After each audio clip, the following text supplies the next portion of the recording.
श्रोता प्रेमियों, मैं राम सागर शास्त्री आप लोगों के समक्ष एक प्रसंग रखने जा रहा हूं, पुरंजन की कथा।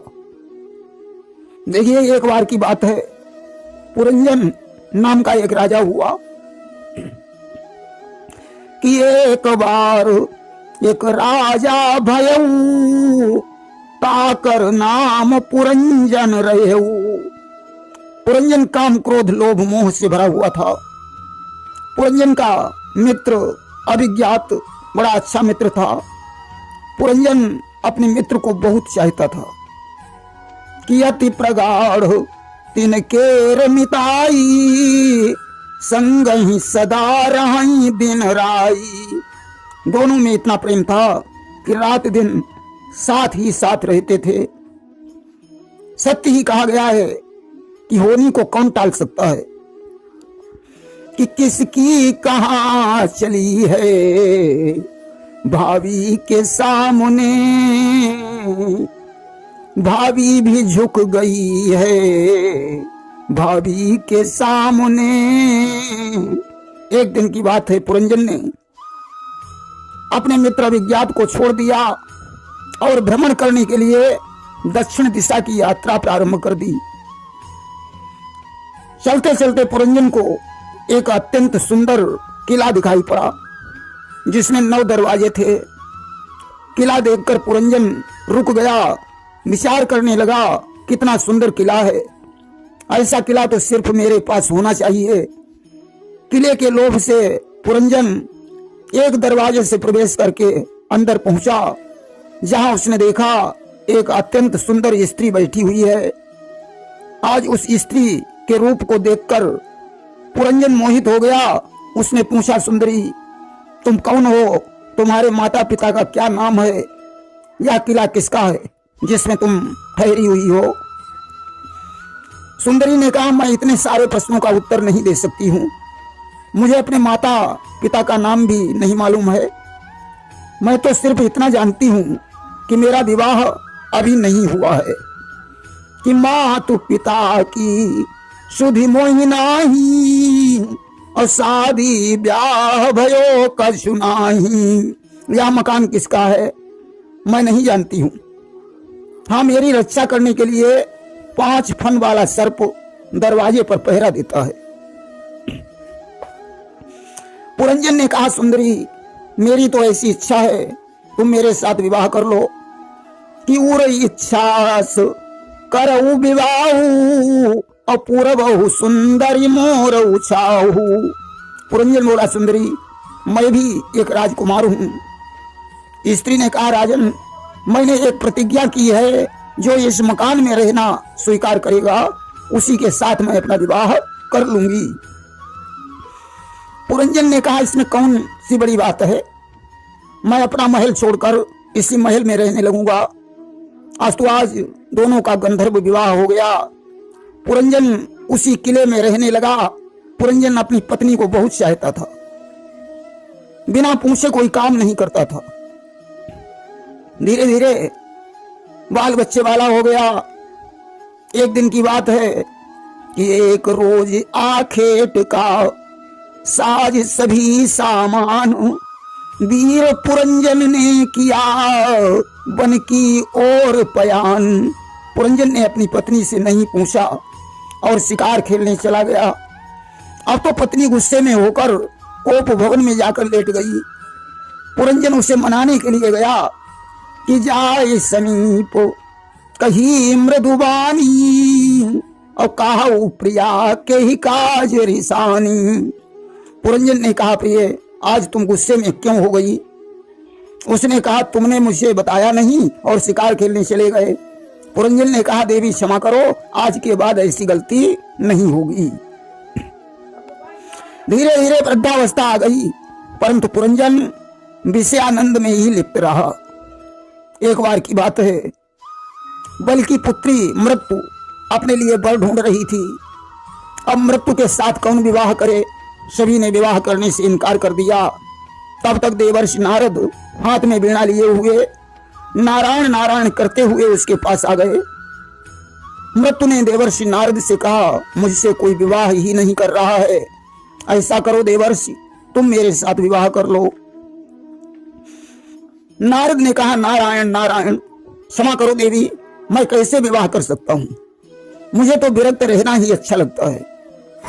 मृत्यु ने कहा, मुझे पूर्ण विश्वास था कि तुम मेरे साथ विवाह कर लोगे।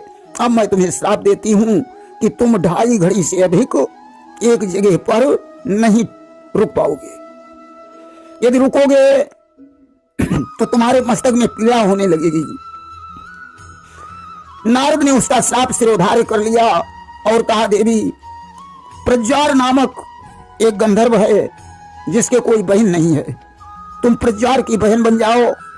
प्रज्वार प्रतिदिन एक पुरुष तुम्हारी सेवा में लाता रहेगा, क्योंकि तुम्हें गले लगाते ही उसकी मृत्यु हो जाएगी और तुम्हें दूसरे पति की तलाश होगी।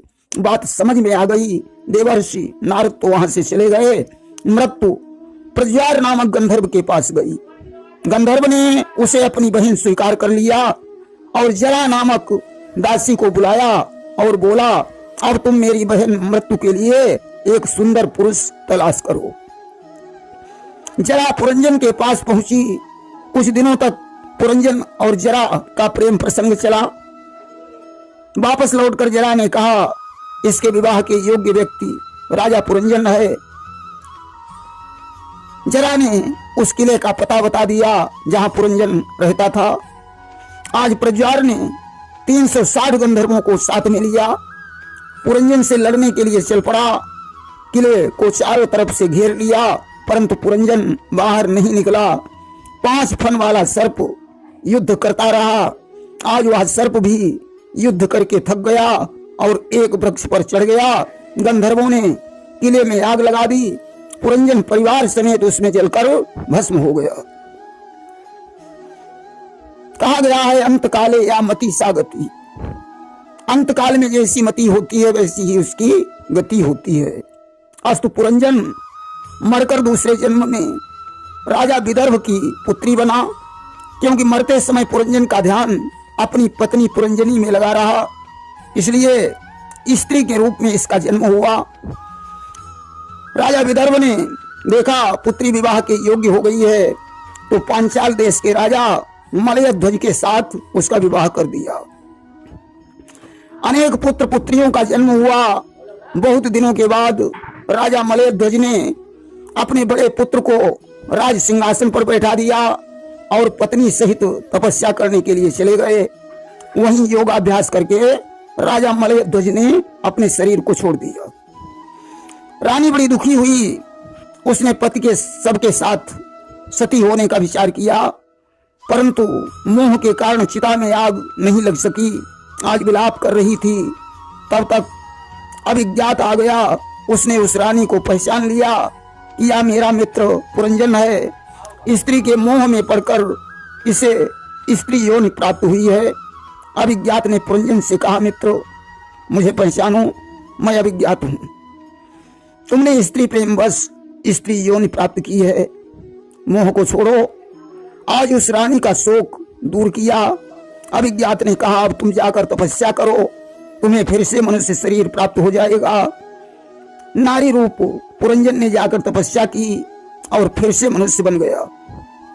सज्जनों, इस कथा को आध्यात्मिक रूप से यदि हम देखें तो संसारी जीव ही पुरंजन है, और पुरंजन का जो मित्र अभिज्ञात यहां दिखाया गया है वही भगवान है। किले के 9 द्वार जो बताए गए हैं वे इंद्रियों के 9 द्वार हैं। आंख में 2 छिद्र, नाक में जो 2 छिद्र, कान के 2 छिद्र, मुंह का 1 छिद्र, लिंग का 1 छिद्र, गुदा का 1 छिद्र, ये 9 द्वार बताए गए हैं। 10वां द्वार ब्रह्मांड का है जो बंद रहता है। इस द्वार से जिसकी मृत्यु होती है वह पुरुष आवागमन से रहित हो जाता है। देखिए, 5 प्राण ही 5 फन वाले सर्प हैं। काल ही गंधर्व राज है और जरा ही बुढ़ापा है। पुरंजन ने जिस स्त्री से विवाह किया था वह स्त्री ही बुद्धि है। जिस प्रकार पुरंजन अभिज्ञात को भूलकर नारी को ग्रहण करके परिवार बढ़ाता है और नारी के कारण दुख भोगता है। उसी प्रकार जीव भगवान को भूलकर दुर्बुद्धि को ग्रहण करके काम क्रोध लोभ मोह में लिप्त होकर अपनी दुर्बुद्धि के कारण संसार में दुख भोगता है। अंतकाल में मनुष्य का ध्यान सिर्फ परमात्मा में ही होना चाहिए, अन्यथा उसकी सदगति नहीं हो सकती है। प्रेम से बोलिए वृंदावन बिहारी लाल की जय।